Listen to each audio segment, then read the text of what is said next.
Good evening. Phil Lindemann, Krystal, 93 News. Summit County is lifting the indoor face mask order again. Health Director Amy Wineland made that recommendation earlier today, pointing to falling caseload. It takes effect midnight tonight. Masks are still required on public transit and for children 2 to 11 at schools and in daycare. More than 126,000 vehicles went through both sides of the Eisenhower Tunnel this past weekend, Friday through Sunday. That is the slowest weekend on I-70 since New Year's. Are Summit County's trails and rec paths way too crowded? Survey says overall, it was, not a lot of crowding. That is Christina Kotcher with Logan Simpson Design, summing up feedback from a Trails and Open Space survey completed by nearly 1,300 hikers, bikers, and moto riders over the past year.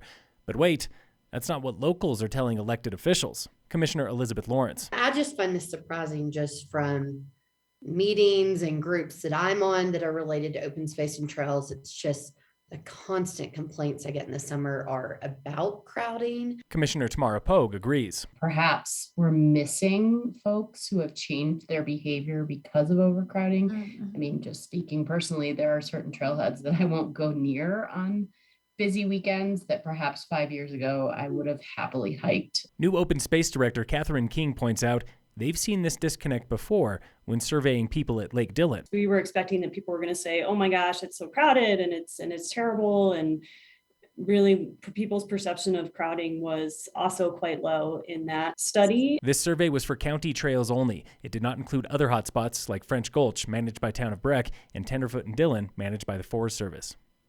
Colorado coroners are pushing for a pay raise. Commissioner Lawrence. This would move county coroner salaries up for category 2 counties, which is us, to the same level as county commissioners, treasurers, clerk, etc. Our local coroner currently makes less than $70,000 a year, $20,000 to $30,000 less than other elected county officials.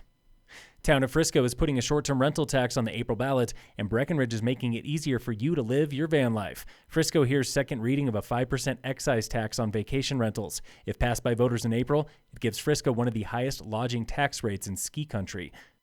Breck hears first reading of an ordinance to the town camping code. It makes car camping legal with a permit, inspired by the Unsheltered and Summit program at Agape Church in Highway 9. A recent review of crime trends by the Denver Post shows violent crime in Colorado is surging. Homicide rate in 2020 was the highest in 25 years. But that is not the case in Summit. Silverthorne Police Chief John Miner. It's kind of looking flat, to be honest with you. We respond to a certain amount of assaults every year, right? So we had harassment in progress.